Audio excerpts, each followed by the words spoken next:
जैसी करनी वैसा फल, आज नहीं तो कल मिलेगा। एक गांव के जमींदार ठाकुर बहुत वर्षों से बीमार थे। इलाज करते हुए कोई डॉक्टर, कोई वैद्य नहीं छोड़ा, कोई टोना टोटके करने वाला नहीं छोड़ा, लेकिन कहीं से भी थोड़ा सा भी आराम नहीं आया। एक संत जी गांव में आए। उनके दर्शन करने वो जमींदार भी वहां गया और उन्हें प्रणाम किया। उसने बहुत दुखी मन से कहा, महात्मा जी, मैं इस गांव का ज़मींदार हूँ। मेरा सैकड़ों का बीघे ज़मीन है।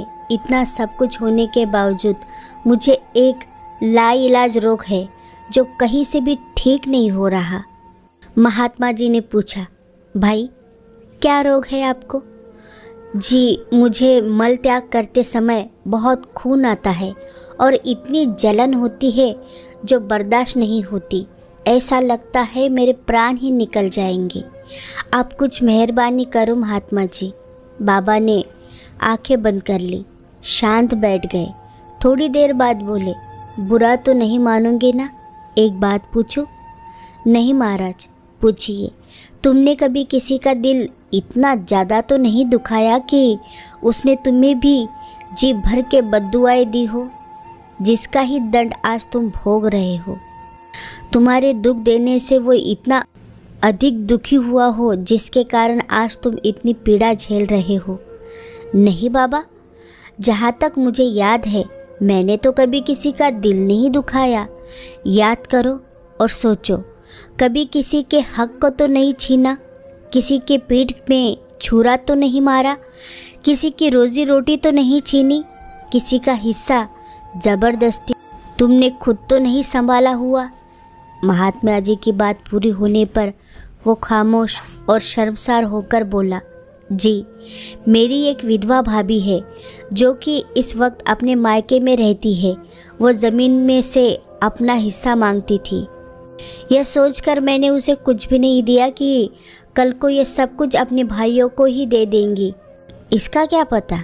बाबा ने कहा, आज से ही उसे हर महीने 100 रुपये भेजने शुरू करो। यह उस समय की बात है जब 100 रुपये में पूरा परिवार पल जाता था। उसने कुछ रुपए भेजना शुरू कर दिया। 2-3 हफ्तों के बाद उसने बाबा से आकर कहा, जी मैं 75% ठीक हूँ। महात्मा जी ने सोचा कि इसे तो पूरा ठीक होना ही चाहिए था, ऐसा क्यों नहीं हुआ? उससे पूछा, तुम कितने रुपए भेजते हो? जी 75 रुपये हर महीने भेजता हूँ। इसी कारण तेरा रोग पूरा ठीक नहीं हुआ। संत जी ने कहा, उसका पूरा हक उसे इज्जत से बुलाकर दे दो। वो अपने पैसों को जैसी मर्जी खर्च करे, अपनी ज़मीन जिसे चाहे दे दो, यह उसकी हकदार है। इसमें तुम्हारा कोई दखल नहीं है। जानते हो वो कितना रोती रही है, जलती रही है, तभी आपको इतनी जलन हो रही है।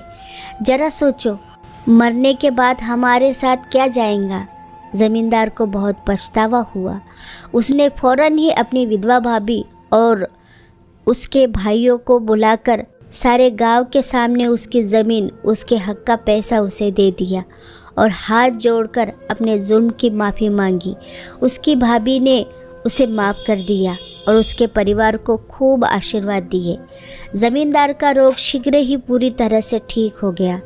अगर आपको भी ऐसी कोई असाध्य रोग है तो ज़रूर सोचना, कहीं मैंने किसी का हक तो नहीं छीना है, किसी की पीठ में छुरा तो नहीं घोंपा है, किसी का इतना दिल तो नहीं दुखाया हुआ है कि वो बेचारा इतना बेबस था कि तुम्हारे सामने कुछ कहने की हिम्मत भी ना कर सका होगा। लेकिन उस बेचारे के दिल से आहें निकली होंगी जो आपके अंदर रोग पैदा कर रही है, जलन पैदा कर रही है। याद रखो, परमात्मा की लाठी बिल्कुल बेआवाज़ होती है।